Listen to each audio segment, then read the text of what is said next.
إن الحمد لله نحمده ونستعينه ونؤمن به ونتوكل عليه ونعوذ بالله من شرور أنفسنا ومن سيئات أعمالنا من يهد الله فهو المهتد ومن يضلل فلن تجد له وليا مرشدا أشهد أن لا إله إلا الله وحده لا شريك له وأشهد أن محمدا عبده ورسوله اللهم صل على محمد وعلى آل محمد كما صليت على إبراهيم وعلى آل إبراهيم وبارك على محمد وعلى آل محمد كما باركت على إبراهيم وعلى آل إبراهيم إنك حميد مجيد يا أيها الذين آمنوا اتقوا الله حق تقاته ولا تموتن إلا وأنتم مسلمون أعوذ بالله من الشيطان الرجيم بسم الله الرحمن الرحيم إن الذين هم من خشية ربهم مشفقون والذين هم بآيات ربهم يؤمنون والذين هم بربهم لا يشركون والذين يؤتون ما آتوا وقلوبهم وجلة أنهم إلى ربهم راجعون. ബഹുമാനരായ സഹോദരി സഹോദരന്മാരെ, അള്ളാഹു അവൻ്റെ എല്ലാവിധ റഹ്മത്തും നൽകി നമ്മളുടെ കുടുംബത്തെയും എപ്പോഴും അവൻ അനുഗ്രഹിച്ചു കൊണ്ടിരിക്കുമാറാവട്ടെ. റമദാനിലെ അവസാന നാളുകളിലൂടെയാണ് നമ്മൾ മുന്നോട്ട് പോയിക്കൊണ്ടിരിക്കുന്നത്. ഏതാനും ദിവസവും കൂടി കഴിഞ്ഞാൽ റമദാനെ പൂർണ്ണമായിട്ടും നമുക്ക് യാത്ര അയക്കാൻ പറ്റും. ഖുർആൻ പറഞ്ഞ പോലെ അയ്യാമൻ മഅദൂദാത്ത്, വളരെ അർത്ഥവത്തായ ഒരു പ്രയോഗമാണത്. നോമ്പിനെ പറ്റി പറഞ്ഞപ്പോൾ അത് ഒരു മാസം എണ്ണുമ്പോൾ 30 ദിവസം ഉണ്ടെങ്കിലും ഒരു ഭാരമായി തോന്നാതിരിക്കുവാനുള്ള ഭാഷാ പ്രയോഗമാണ് കുറഞ്ഞ ദിവസങ്ങൾ, എണ്ണപ്പെട്ട ദിവസങ്ങൾ എന്ന് പറഞ്ഞത്. അത് അക്ഷരാർത്ഥത്തിൽ അതിവേഗം നമ്മിലൂടെ കടന്നു പോവുകയും ചെയ്തു. ഒരാഴ്ചയുടെ കാലദൈർഘ്യം പോലും തോന്നിപ്പിക്കാത്ത രൂപത്തിൽ ഈ മാസം അതിവേഗം കടന്നു പോവുകയാണ്. നമുക്ക് പ്രവർത്തിക്കുവാനുള്ള എല്ലാ സന്ദർഭങ്ങളും അല്പം പോലും പിശുക്കാതെ നൽകിക്കൊണ്ടാണ് ഈ മാസം നമ്മളോട് യാത്ര ചോദിക്കുന്നത്. 2-3 കാര്യങ്ങളാണ് ഏത് വിഷയത്തിലും നമുക്കുണ്ടാവേണ്ടത് എന്നത് നമ്മൾ നേരത്തെ സൂചിപ്പിച്ചിരുന്നു. ഒന്ന് പ്ലാനിങ് ആണ്, ആസൂത്രണം. അത് ശഅബാന്റെ അവസാന ഭാഗത്തോടു കൂടെ നമ്മൾ തുടങ്ങുകയായിരുന്നു. റമദാൻ എങ്ങനെ അഭിമുഖീകരിക്കണമെന്നത്. രണ്ടാമത്തത് നിർവഹണമാണ്, പ്രവൃത്തിയാണ്. അത് ഈ നോമ്പിൻ്റെ 10-30 ദിവസങ്ങളിലൂടെ രാവും പകലും ഉപയോഗപ്പെടുത്തി നാം നിർവഹിച്ചു കൊണ്ടിരിക്കുകയുമാണ്. മൂന്നാമത്തേതാണ് പ്രധാനം. ആസൂത്രണവും നിർവഹണവും കഴിഞ്ഞാലുള്ള ഘട്ടം അതിൻ്റെ മൂല്യനിർണയമാണ്, അല്ലെങ്കിൽ കണക്കെടുപ്പാണ്. പ്ലാൻ ചെയ്തത് പ്രകാരം, പ്രവർത്തിച്ചത് പ്രകാരം എന്തെല്ലാം നേടി എന്ന ഒരു കണക്കെടുപ്പ്. ആ ഒരു കണക്കെടുപ്പിൻ്റെ സമയത്താണ് നമ്മൾ ഇപ്പോൾ ഉള്ളത്. ഒരു വിശ്വാസിയെ സംബന്ധിച്ചിടത്തോളം റസൂൽ സല്ലല്ലാഹു അലൈഹി വസല്ലം എപ്പോഴും ഓർമ്മിപ്പിക്കുന്ന വിഷയവും മുഹാസബത്തുൻ നഫ്സ്, സ്വന്തം കണക്കെടുപ്പ് നടത്തുക എന്ന കാര്യമാണ്. അങ്ങനെ ഓരോ ദിവസവും താൻ ഉറങ്ങാൻ കിടക്കുമ്പോൾ, ഓരോ ആഴ്ചയും കഴിയുമ്പോൾ ഓരോ വയസ്സും നാം പിന്നിടുമ്പോഴൊക്കെ ഈ രൂപത്തിൽ നാം നമ്മെപ്പറ്റി തന്നെ ചില കാര്യങ്ങൾ ചോദിക്കുകയും അതിന് നാം തന്നെ ഉത്തരം കണ്ടെത്തുകയും ചെയ്യുന്ന പ്രക്രിയയാണ് ഖുർആൻ ഉദ്ദേശിക്കുന്ന, നബി സല്ലല്ലാഹു അലൈഹി വസല്ലം നിർദ്ദേശിക്കുന്ന ഈ മുഹാസബത്ത്, കണക്കെടുപ്പ് അല്ലെങ്കിൽ ആത്മവിചാരണ എന്നൊക്കെ പറയുന്നത്. റമദാനിൽ നമുക്ക് പല നല്ല ശീലങ്ങളും ക്വാളിറ്റികളും അള്ളാഹു ഈ മാസത്തിലൂടെ നമുക്ക് നൽകുകയുണ്ടായി. അതിലൊന്ന് നാം ഇവിടെ പറഞ്ഞ പ്രവർത്തനക്ഷമത തന്നെയാണ്. അല്പം പോലും സമയം നഷ്ടപ്പെടുത്താതെ ചെറുതും വലുതുമായ എല്ലാ കാര്യങ്ങളും ഭംഗിയായി പെർഫെക്റ്റായിട്ട് ചെയ്യുവാനുള്ള ഒരു മനക്കരുത്ത്. രണ്ടാമത്തേത്, ദുന്യാവും പരലോകവും സമാസമം നിന്നാൽ ആർക്കാണ് നാം മുൻഗണന കൊടുക്കുക എന്ന കാര്യമാണ്. ദുന്യാവ് പൂർണ്ണമായും ഉപേക്ഷിച്ചുകൊണ്ട് ജീവിക്കാൻ സാധിക്കുകയില്ല. ദുന്യാവിന് വേണ്ടി പണിയെടുക്കണം എന്ന് തന്നെയാണ് അള്ളാഹുവും പറയുന്നത്. പക്ഷേ ദുന്യാവും ദുന്യാവല്ലാത്ത രണ്ടാം ലോക പരലോക ജീവിതവും ഒരു വിഷയത്തിൽ വന്നാൽ അവിടെ ആർക്ക് പ്രിയോറിറ്റി കൊടുക്കും എന്നതും റമദാനിലൂടെ നാം പഠിച്ചു. ഇന്ന സമയം വരെ മാത്രമേ ഭക്ഷണം പാടുള്ളൂ എന്നത് കണിശമായി നാം നിലനിർത്തി. നമുക്കൊക്കെ ജീവിതത്തിന് ആവശ്യമായ രണ്ട് ഘടകങ്ങളാണ് ഭക്ഷണവും വെള്ളവും. ബാക്കി എന്തിനോടും നമുക്ക് കോംപ്രമൈസ് ആവാം, പക്ഷെ അത് മാറ്റിവെക്കാൻ സാധിക്കുകയില്ല. അതും മാറ്റിവെച്ചു. സുബഹിക്ക് മുമ്പ് പുലർച്ചെ ഭക്ഷണം കഴിക്കുക എന്നത് നമ്മളുടെ ശരീരപ്രകൃതത്തോട് യോജിച്ചതല്ല, നമുക്കൊന്നും താല്പര്യവുമില്ല. പക്ഷേ അതും നമ്മൾ ഈ 30 ദിവസം നിർവഹിച്ചു. അപ്പം ഇവിടെയൊക്കെ ഒരു താല്പര്യത്തിന് നമ്മൾ ഒരു പണത്തൂക്കമെങ്കിലും മുൻതൂക്കം കൊടുക്കുന്നുണ്ട്. ആ താല്പര്യം ദുന്യാവിൻ്റേതല്ല, അള്ളാഹുവിൻ്റേതാണ്, പരലോകത്തേക്കുള്ളതാണ്. എനിക്ക് ഭക്ഷണം ഉപേക്ഷിക്കുന്നത് കൊണ്ട് അള്ളാഹുവിനെ കിട്ടണം, അത്താഴ ഭക്ഷണം കഴിക്കുന്നത് കൊണ്ട് പുണ്യം പരലോകത്ത് കിട്ടണം എന്ന ഒരു ഉൾവിളിയാണ് പരലോകത്തിന് മുൻഗണന കൊടുക്കുവാനുള്ള ഈ ഒരു മാസക്കാലത്തെ ശീലങ്ങളിലൂടെ നമ്മൾ പഠിപ്പിച്ചത്. അതും ഒരു നല്ല ക്വാളിറ്റിയാണ്, ഗുണമാണ്. മൂന്നാമത്തേത് സമയത്തെ പറ്റിയുള്ള ബോധമാണ്. നമുക്ക് പലതരത്തിലുള്ള തൊഴിൽ ജോലികൾ നിർവഹിക്കുന്നവരാണ് നമ്മളൊക്കെ. അതൊക്കെയുണ്ടെങ്കിലും റമദാനിൻ്റെ പകലിലും രാവിലുമായിട്ട് നാം സമയത്തെ വളരെ കൃത്യമായി നിർണയിച്ചു, ഷെഡ്യൂൾ ചെയ്ത് അവിടെയും മുൻഗണന ആരാധനകൾക്കായിരുന്നു. ഓരോ നേരത്തും ബോർഡിൽ എഴുതി വച്ചിരിക്കുന്ന ജമാഅത്തിൻ്റെ സമയത്ത് പള്ളിയിലെത്തണം, തറാവീഹ് നിർവഹിക്കണം, ഖിയാമുൽ ലൈൽ നിർവഹിക്കണം, ഖുർആൻ പഠിക്കണം. ഇവിടെയൊക്കെ തന്നെ സമയം പ്രധാനപ്പെട്ട ഒരു ഘടകമായിട്ട് നമ്മളുടെ മനസ്സിലേക്ക് ആരും അടിച്ചേൽപ്പിക്കാതെ വന്നു. അതാണ് വലിയൊരു ക്വാളിറ്റി. സമയത്തെ മാത്രമാണ് നമുക്ക് വീണ്ടെടുക്കാൻ പറ്റാത്തത്. നമ്മളൊരു വിഷയത്തിൽ കുറേ നടന്നാൽ തിരിച്ച് പിന്നോട്ട് നടക്കാം.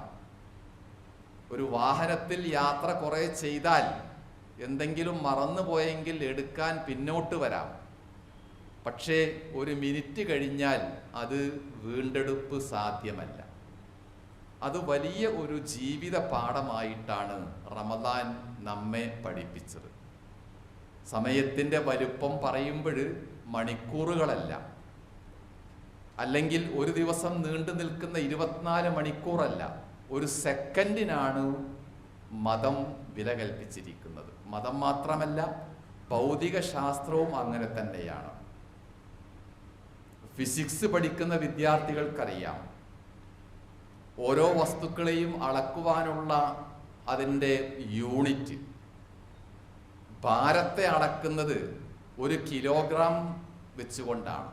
വലിയ ഒരളവാണത്. 1000 ഗ്രാമുള്ള ഒരു വസ്തുവാണ്. ദൂരം അളക്കുന്നത് 1 കിലോമീറ്റർ വെച്ചുകൊണ്ടാണ്. അവിടെയും 1000 മീറ്റർ ഉണ്ട്. വലിയ ഒരളവാണ് അതും. പക്ഷേ സമയത്തെ അളക്കുന്നത് 1 മണിക്കൂർ വെച്ചുകൊണ്ടല്ല, 1 മിനിറ്റുമല്ല, 1 സെക്കൻഡാണ്. 1 സെക്കൻഡാണ് ഭൗതിക ശാസ്ത്രത്തിൽ സമയത്തെ അളക്കുവാനുള്ള അടിസ്ഥാന അളവ് മാപിനി. അത് ഖുർആൻ പറയുന്ന പോലെ, അള്ളാഹു പറയുന്ന പോലെ സമയത്തിൻ്റെ മൂല്യം ബോധ്യപ്പെടുത്തുവാനുള്ള ഒരു പ്രവൃത്തി കൂടിയാണത്. ആ ഒരു മൂല്യബോധം, മൂല്യനിർണയമാണ് ഓരോ സെക്കൻഡും വിലപ്പെട്ടതാകുന്നു എന്നതാണ് ഈ റമദാൻ നമുക്ക് നൽകിയിരിക്കുന്ന വലിയ പാഠം. 6:38 മഗ്രിബ് ബാങ്ക് കൊടുക്കുമ്പോൾ തന്നെ നാം നോമ്പ് തുറന്നത് ഈ ഒരു സെക്കൻഡിൻ്റെ പോലും വില പരിഗണിച്ചുകൊണ്ടാണ്. സുബ്ഹി ബാങ്ക് കൊടുക്കുമ്പോൾ തന്നെ, അതിന് മുമ്പായി തന്നെ ഭക്ഷണം നിർത്തുന്നതും ഈ സെക്കൻഡാണ്, അതിൻ്റെ പ്രാധാന്യമാണ് നമ്മൾ പരിഗണിച്ചത്. അപ്പോൾ ഇങ്ങനെ പറഞ്ഞാൽ ഒരുപാട് നല്ല ക്വാളിറ്റികൾ ചെറുതും വലുതുമായിട്ട് നാം സ്വയം പ്ലാൻ ചെയ്ത് ഉണ്ടാക്കിയതും റമദാനിലൂടെ നമ്മിലേക്ക് കടന്നു വന്നതുമായ കുറേ കാര്യങ്ങളുണ്ട്. അത് മുമ്പിൽ വെച്ചുകൊണ്ടാണ് നാം പറഞ്ഞ ആത്മപരിശോധന അല്ലെങ്കിൽ കണക്കെടുപ്പ് വിജയകരമായി നടത്തണമെന്ന് റസൂൽ സല്ലല്ലാഹു അലൈഹി വസല്ലം പറഞ്ഞിരിക്കുന്നത്. എന്തിനാകുന്നു ഈ ക്വാളിറ്റികൾ? ഈ യോഗ്യതകളും മൂല്യങ്ങളും ഇല്ലാതെ ഒരു മനുഷ്യന് ജീവിക്കാൻ സാധിക്കുകയില്ല എന്നത് തന്നെയാണ്. നമ്മുടെ കുടുംബത്തിനകത്തും കുടുംബത്തിന് പുറത്ത് സമൂഹത്തിലും ഈ നാട്ടിലും രാജ്യത്തും ഒക്കെ ജീവിക്കുവാൻ ചില ക്വാളിറ്റികൾ നിർബന്ധമാകുന്നു എന്നുള്ളത് കൊണ്ടാണ് ആരാധനയുടെ ഭാഗമായി തന്നെ അള്ളാഹുവും റസൂൽ സല്ലല്ലാഹു അലൈഹി വസല്ലമയും അത് നമുക്ക് ശീലിപ്പിക്കുന്നത്. അതിനേക്കാളൊക്കെ വലുതാണ് നാം ശീലിച്ച ഉദാരത. സമയത്തെപ്പോലെ, പ്രവർത്തനക്ഷമതയെപ്പോലെ ഉദാരത ചെയ്യുവാനുള്ള താല്പര്യം. എത്രയില്ലാത്തവനും എന്തെങ്കിലും ചിലതൊക്കെ ഈ ഒരു നാളുകളിൽ ദാനം ചെയ്തിട്ടുണ്ടാകും. ലോകത്ത് ഒരു സാമ്പത്തിക ശാസ്ത്രജ്ഞന്മാർക്കും പിടികിട്ടാത്ത അതിമനോഹരമായ ഒരു എക്കണോമിയാണ് യഥാർത്ഥത്തിൽ റമദാനിൽ പ്രവർത്തിക്കുന്നത്.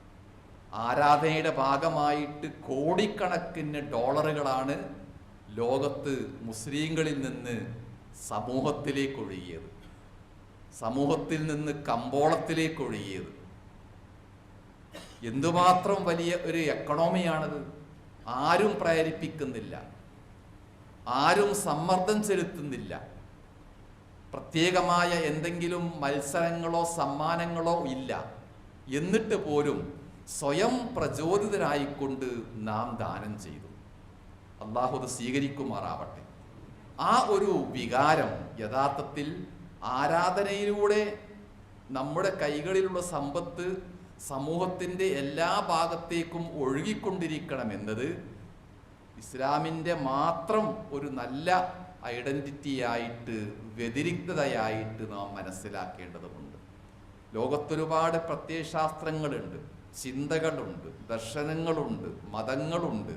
അവക്കൊന്നും തന്നെ ഒരു ഇബാദത്തിൻ്റെ പേരിൽ കോടിക്കണക്കിന് സമൂഹത്തിലേക്ക് ഒഴുകണം എന്ന സംവിധാനമോ പ്ലാനിങ്ങോ ഇല്ല. അത് അള്ളാഹു വളരെ മനഃപൂർവ്വം തന്നെ നമ്മിലൂടെ ഉണ്ടാവണമെന്നത് നിർബന്ധമാക്കിയതാണ്. അതും നമുക്ക് ഈ ഒരു മാസത്തിലൂടെ കിട്ടിയിരിക്കുന്ന ഒരു നല്ല ശീലമാണ്. ഇവയൊക്കെ എന്തിനു വേണ്ടി എന്ന് ചോദിച്ചാൽ ഖുർആൻ അതിന് ഒരു ഉത്തരം മാത്രമേ നൽകുന്നുള്ളൂ. അൽ ഇൻസാനുൽ കാമിൽ, പൂർണ്ണ വ്യക്തിത്വമുള്ള ഒരു മനുഷ്യൻ. എപ്പോഴാണ് ഒരു മനുഷ്യൻ എന്ന നിലക്ക് നമ്മൾ പൂർണ്ണമാവുന്നത്? പല ഘടകങ്ങളും വേണം. നമ്മളുടെ ബുദ്ധി അതിൻ്റെ ഒരു ഭാഗമാണ്, നമുക്കുള്ള സ്കില്ലുകൾ, ശേഷികൾ അതിൻ്റെ ഭാഗമാണ്. ആരോഗ്യം ആവണം, സമ്പത്ത് വേണം. പക്ഷേ അതിനേക്കാളൊക്കെ ഏറെ നമ്മെ പൂർണ്ണതയുടെ എത്തിക്കുന്നത് ഈ പറഞ്ഞ നമ്മളുടെ ആദർശവും വിശ്വാസവും നമ്മളുടെ കർമ്മങ്ങളും അമലുകളും നാം ശീലിച്ചിരിക്കുന്ന നല്ല ശീലങ്ങളുമാണ്. ഖുർആൻ അങ്ങനെയാണ് അതിനെ കാണുന്നത്.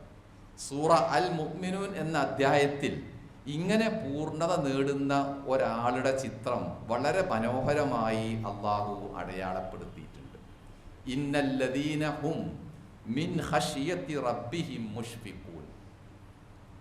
വളരെ വളരെ മത്സരബുദ്ധിയോടുകൂടെ നല്ല കാര്യങ്ങളിൽ മുന്നേറിക്കൊണ്ട് അള്ളാഹുവിന് എപ്പോഴും പ്രിയപ്പെട്ടവനായി നിൽക്കുന്ന ഒരാളുടെ ചിത്രമാണ് ഈ ആയത്തുകളിൽ.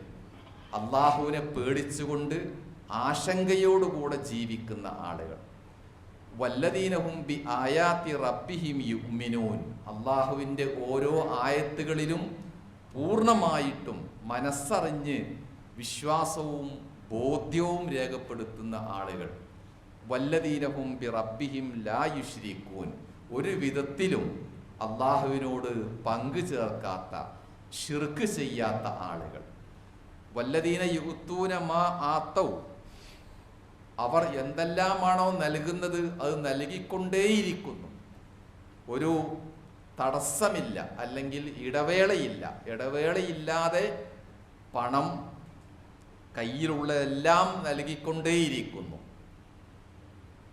വഖുലൂബുഹും വജില. ഇങ്ങനെയൊക്കെയായിട്ടും അവരുടെ മനസ്സ് പെടയുകയാണ്, വെപ്രാളപ്പെടുകയാണ്. നമസ്കാരമുണ്ട്, ഖുർആൻ പാരായണമുണ്ട്, ദാനം ചെയ്യുന്നുണ്ട്, എന്നിട്ടും മനസ്സിൻ്റെ ആശങ്കകൾ ബാക്കിയാണ്. എന്താണ് ആ ആശങ്ക? അന്നഹും ഇലാ റബ്ബിഹിം റാജിഊൻ. പടച്ചവനിലേക്ക് തിരിച്ചു പോവേണ്ടി വരുമല്ലോ എന്ന ആശങ്ക.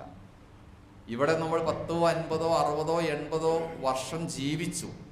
പടച്ചവൻ ഒരുപാട് അനുഗ്രഹങ്ങൾ നൽകി. അതിന് സമമായിട്ട് അല്ലെങ്കിൽ മറുഭാഗത്ത് അള്ളാഹുവിനെ അർപ്പിക്കുവാനും കേൾപ്പിക്കുവാനും സമർപ്പിക്കുവാനും എൻ്റെ പക്കൽ വല്ലതുമുണ്ടോ എന്ന ആശങ്കയാണ് ഇങ്ങനെയെല്ലാം ജീവിക്കുന്ന ആളുകൾക്ക് വീണ്ടുമുള്ളത്. അവിടെയാണ് മനുഷ്യൻ പൂർണ്ണത പ്രാപിക്കുന്നത്. ഞാൻ ചെയ്തത് മതിയായോ? എന്നിൽ എന്തെങ്കിലും അപാകതയുണ്ടോ? ഏതെങ്കിലും പോരായ്മകൾ പരിഹരിക്കേണ്ടതുണ്ടോ എന്ന ഉൾവിളി സ്വന്തം മനസ്സിൽ നിന്നുണ്ടാകുമ്പോഴാണ് ഖുർആൻ പറഞ്ഞ ഈ ഒരു ആത്മപരിശോധനയുടെ രംഗം ജീവിതത്തിൽ നിലനിർത്താൻ സാധിക്കുക. വീണ്ടും പറയുന്നു, ഉലൈക യുസാരിഊന ഫിൽ ഖൈറാത്ത്. ഇവർക്ക് മാത്രമേ നന്മകളിൽ മത്സരിക്കാൻ പറ്റുകയുള്ളൂ. ഈ ഒരു മത്സരവീര്യമാണ് ഈ റമദാൻ നാളുകളിലൂടെ അള്ളാഹു നമുക്ക് ഉണ്ടാക്കി തന്നത്.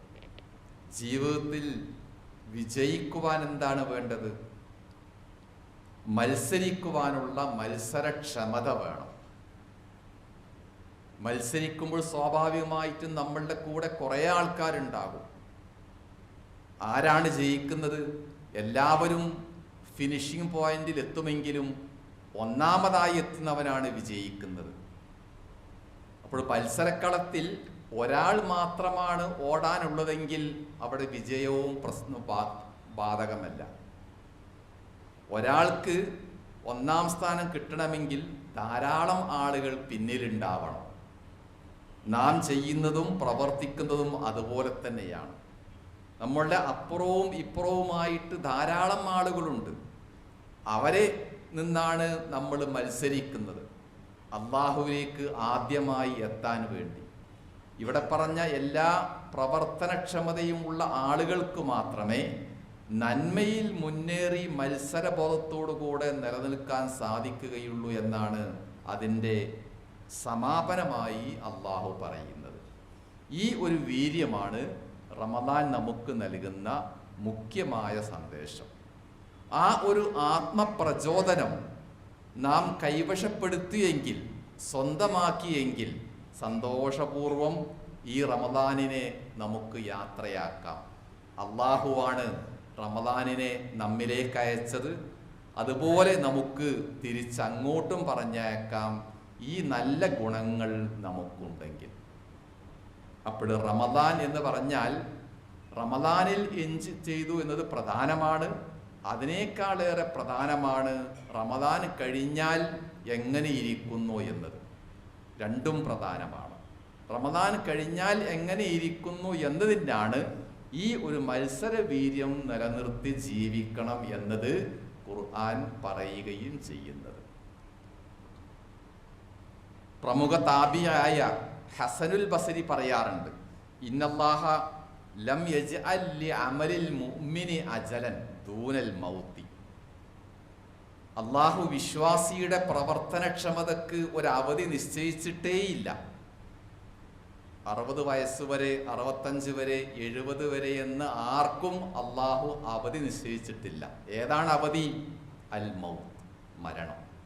മരണത്തിന് പുറത്തേക്ക് ഒരവധിയും പ്രവർത്തനം നിർത്തിവെക്കാൻ അള്ളാഹു ആരെയും ഏൽപ്പിച്ചിട്ടില്ല. അപ്പോൾ നമ്മൾ വിശ്രമമില്ലാതെ, അവധിയെടുക്കാതെ, ക്ഷീണിച്ചു പോവാതെ, അലസതയില്ലാതെ, മനസ്സ് മടുക്കാതെ ഇനിയും മുന്നോട്ട് പോവുക എന്ന ഒരു വിളിയാളമാണ് റമദാൻ പോകുമ്പോഴും നമ്മളെ കേൾപ്പിക്കുന്നത് എന്നർത്ഥം. അതിൻ്റെ നല്ലൊരു ഭാഗമായിട്ടാണ് ലൈലത്തുൽ ഖദ്റിലൂടെ നമ്മൾ പോകുമ്പോൾ റസൂൽ സല്ലല്ലാഹു അലൈഹി വസല്ലം പഠിപ്പിച്ച പ്രാർത്ഥന, അല്ലാഹുമ്മ ഇന്നക അഫുവുൻ തുഹിബ്ബുൽ അഫുവ ഫഅഫു അന്നി. നമ്മുടെയൊക്കെ നാവിൻ തുമ്പത്തുള്ള മനപ്പാടമുള്ള പ്രാർത്ഥന. എന്തിനാകുന്നു ആ ഒരു പ്രാർത്ഥന മാത്രം 100, 200, 1000 വട്ടം ആവർത്തിക്കുന്നത്? വേറെ എന്തെല്ലാം കാര്യങ്ങളുണ്ട്? മറ്റൊന്നുമല്ല, വൃത്തിയുള്ള, പാപമില്ലാത്ത, പവിത്രമായ ഒരു മനസ്സ് നിങ്ങൾക്കുണ്ടോ, അതുകൊണ്ട് ലോകം മുഴുവനും നിങ്ങൾക്ക് നേടാൻ പറ്റും. അവിടെയൊക്കെ അള്ളാഹു നിങ്ങളുടെ കൂടെ ഉണ്ടാകും. അപ്പം മനുഷ്യനെ എല്ലാ അർത്ഥത്തിലും വൃത്തിയുള്ളവനാക്കുക, പാപരഹിതനാക്കുക എന്ന ഒരു ലക്ഷ്യമാണ് ഈ നടന്നുകൊണ്ടിരിക്കുന്ന, ഇനിയും നമ്മുടെ മുമ്പിൽ ബാക്കിയുള്ള ലൈലത്തുൽ ഖദ്റിലൂടെയും അമലുകളിലൂടെ നാം നിർവഹിക്കേണ്ടത് എന്നതർത്ഥം. ചുരുക്കത്തിൽ റമദാൻ നമ്മെ വിട്ടുപിരിയുമ്പോൾ റമദാൻ ഏൽപ്പിച്ചിരിക്കുന്ന ഉത്തരവാദിത്വത്തിൽ നിന്ന് നമുക്ക് മുക്തരാവാൻ സാധിക്കുകയില്ല. റമദാൻ പോലെ തന്നെ റമദാൻ അനന്തര കാലഘട്ടവും ഈ പറഞ്ഞ പോലെ പ്ലാൻ ചെയ്ത് പ്രവർത്തനക്ഷമമാക്കി നിത്യമെന്നോണം കണക്കെടുപ്പ് നടത്തി ജീവിക്കുവാൻ നമ്മൾ തയ്യാറാവുക.